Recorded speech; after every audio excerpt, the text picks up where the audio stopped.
ada konsep yang disebut dengan 10, 80, 10. 10, 80, 10. Artinya gini, 10% saya punya ide, saya punya konsepnya, ya, 10% saya punya strateginya. Jadi saya 10% kasih ide, strategi, konsep.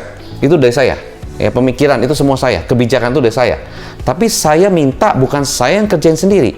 Kalau saya kerjain sendiri, saya bekerja untuk bisnis saya. Tapi saya minta tim saya yang bekerja untuk saya. Lalu 10%-nya baru saya kaitkan ke monitoringnya, KPI-nya, dashboard-nya, dan sebagainya, sehingga saya bisa termonitor bagaimana pekerjaan ini bisa dijalankan dengan baik, ya, dan bisa perform sesuai dengan apa yang saya inginkan. Itu tugas kita. Jadi 10, 80, 10. Nah, konsep ini, itu kalau Anda bisa duplikasikan ke beberapa tim Anda, itu akan Anda bisa membeli kembali waktu Anda.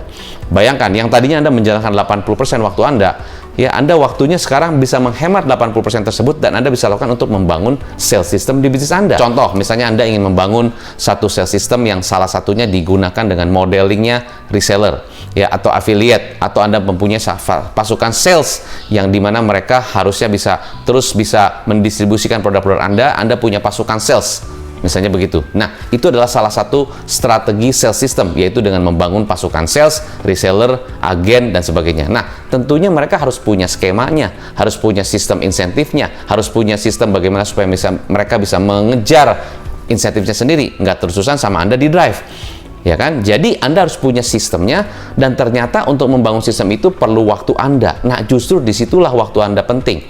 Nah, tentu waktu ingin membangun pasukan sales, reseller, dan sebagainya, Anda harus punya branding yang kuat di perusahaan Anda. Apakah produk Anda misalnya punya satu produk yang on brand sendiri, apapun itu ya, Anda mau dari import dari China atau apapun, Anda punya on brand.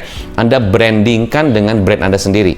Nah, brand itu kan harus naik, ya, harus naik. Dan di sosial media, Anda harus tahu juga bagaimana sistem algoritmanya, copywritingnya. Anda juga harus pinter bagaimana caranya mendesain video editing yang tepat, membangun brand, ya, di dunia digital. Bahkan dengan bantuan AI juga, Anda bisa memastikan bahwa branding Anda itu punya satu kekuatan tersendiri.